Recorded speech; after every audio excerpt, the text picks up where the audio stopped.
오늘 발표된 정부의 부동산 공급 대책은 서울 등 수도권에 초점이 맞춰져 있는데요.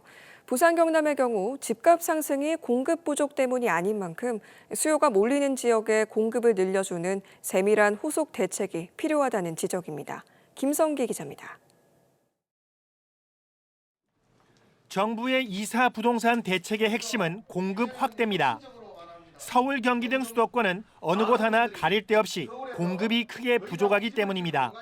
특히 내 집에 사는 분이 적고 상대적으로 주거 여건이 열악한 곳이 많은 서울과 같은 대도시는 집중적으로 주택을 공급할 필요가 있습니다.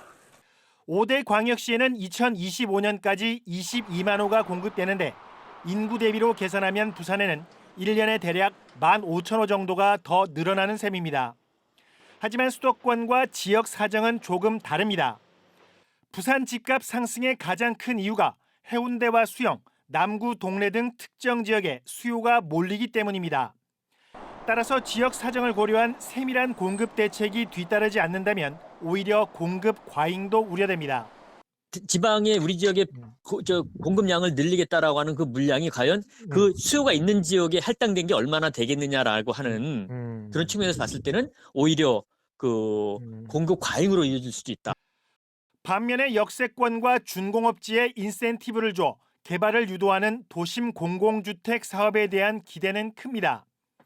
특히 주거지와 인접한 부산 반여동과 용호동, 수영동, 구소동 일대 준공업 지역에 대해 개발 수요가 예상됩니다. 사실상 준공업 기능이 떨어지는 지역들이기 때문에 그런 데서 이제 한 1,500평 정도 이내라고 하면은 충분히 이제 아파트로 할 수가 있다라는 거지. 공공 재개발도 확대되면서 그동안 사업성이 떨어져 지지부진하던 역세권 인근 사업지는 활기를 띨 것으로 기대됩니다. 하지만 일부 전문가들은 장기적으로 수도권 집값이 안정되면 인구의 역외 유출이 더 가속화될 것이라는 부정적 전망도 내놓고 있습니다.